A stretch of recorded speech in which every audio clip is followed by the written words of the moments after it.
हमारे समाज में जब किसी परिवार में किसी नवजात शिशु का जन्म होता है तो उसकी पहली किलकारी फूटने के साथ ही पूरे परिवार में, पूरे घर में, यहाँ तक कि आस पड़ोस में भी हर्षोल्लास की एक लहर दौड़ जाती है। और हो भी क्यों ना, बात ही कुछ ऐसी है, घर में किसी नए मेहमान का आगमन जो हुआ है। दोस्तों, प्राचीन काल में हमारे गांवों में जब किसी गाय का बछड़ा होता था या बछिया होती थी, तब भी कुछ इसी प्रकार का जश्न मनाया जाता था। घर के सभी लोग इस तरह से खुशियां मनाते थे जैसे उनके परिवार में किसी नवजात शिशु का ही आगमन हुआ हो। परंतु समय बदलता गया और बदलते समय के साथ में आज तस्वीर भी बदल चुकी है। आज जब कोई गाय किसी बछड़े को जन्म देती है तब लोगों को कम समझ में आता है, रास नहीं आता है, क्योंकि बछड़ा उनको दूध नहीं देने वाला। जबकि गाय अगर बछिया को जन्म देती है तब वो बड़े हर्षोत्सित होते हैं।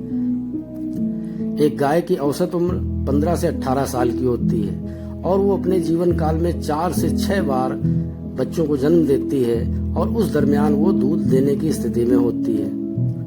गाय के दूध के गुणों के बारे में हम बड़ी अच्छी तरह से जानते हैं और इसी कारण हमारे शास्त्रों में और हमारे धर्म में गाय की महत्ता जो है वो ऋषियों मुनियों से कमतर कदापि नहीं है। परंतु बढ़ती महंगाई और लालच ने लोगों के मानवीय गुणों को इस तरह गिरा दिया है कि आज गाय दर दर भटकने के लिए मजबूर है। जब बछड़ा हो जाता है तो उसको खुले सड़क में छोड़ दिया जाता है कि जा करके वो अपना भरण पोषण स्वयं करे, और नतीजा ये होता है कि वो सड़कों में घूमते रहते हैं, इधर उधर वो मुंह मारते हैं। कभी कुछ अच्छा खाने को मिला तो ठीक है, किसी ने दे दिया तो बहुत अच्छा है, अन्यथा उनका जीवन यापन कूड़ा और कूड़े में पड़ी वस्तुओं को खा करके ही पूरा होता है।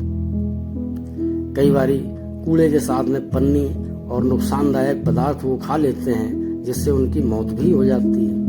और मनुष्य इस कदर लालची हो गया है कि जिस चीज की जरूरत नहीं है वो उसको तुरंत दुत्कार देता है। आज के समाज की हकीकत तो ये है कि जब माँ बाप बूढ़े हो जाते हैं तो बच्चे उनको भी निकाल बाहर करते हैं। तो बैल क्या चीज है? ऐसा नहीं कि सरकार कोशिश नहीं करती है। सरकार के द्वारा संचालित और निजी तौर पर संचालित करीब 8 से 10 हजार गौशालाएं पूरे उत्तर प्रदेश में मौजूद हैं। लेकिन कुछ ब्यूरोक्रेसी की कमी, कुछ व्यक्तिगत लोगों की कमी कि वो गायें सड़कों में घूम रही हैं। कहीं ना कहीं जो कर्मचारी हैं गौशालाओं के, उनकी भी लापरवाही है कि अलबत्ता तो वो गायों को वहाँ ले ही नहीं जाते, या जो छुट्टा मवेशी उनको वहाँ ले ही नहीं जाते, और अगर ले भी गए तो उनको समुचित भोजन पानी की प्रबंध नहीं किया जाता।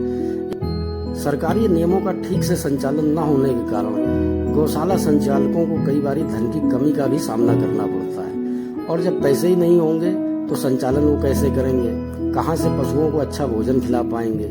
चारे की व्यवस्था कैसे करेंगे? अगर वो बीमार हो गए तो उनका इलाज किस प्रकार होगा? तो कहीं ना कहीं सारा कुछ संचालन तो धन से ही होना है। अब जब धन नहीं है तो फिर स्वाभाविक है कि उनकी देखरेख में भी कमी होगी। तो वो भी कहीं ना कहीं गौशाला संचालक भी ढीले पड़ जाते हैं और गायों को उनके हाल पर ही जस का तस छोड़ दिया जाता है। दोस्तों, कितना बेहतर होता कि यदि हम कृषि कार्य में ही इन बछड़ों को बड़े होने पर इस्तेमाल कर पाते। कोई ऐसा तरीका निकाला जाए ताकि इन बछड़ों का प्रॉपर इस्तेमाल हो सके और उनको भी प्रॉपर जीवन जीने का हक मिल सके। गोवंश में चाहे वो नर हो और चाहे वो मादा, वो दोनों सर्वथा पूजनीय है। हर हाल में उनका सम्मान है। हमारे वेदों में, शास्त्रों में इनका वर्णन बड़े कायदे से किया गया है और उनकी महत्ता का बखान किया गया है। गाय की महत्ता का गुणगान करते हुए लोग थकते नहीं हैं। बहुत से लोग अपने को गौरक्षा करने वाला कहते हैं। गौरक्षा के नाम पर बड़ी राजनीति भी होती है, मगर वास्तविकता ये है कि गौरक्षा कितने लोग कर रहे हैं और गायों का कितना ध्यान रख रहे हैं, ये तो सामने है।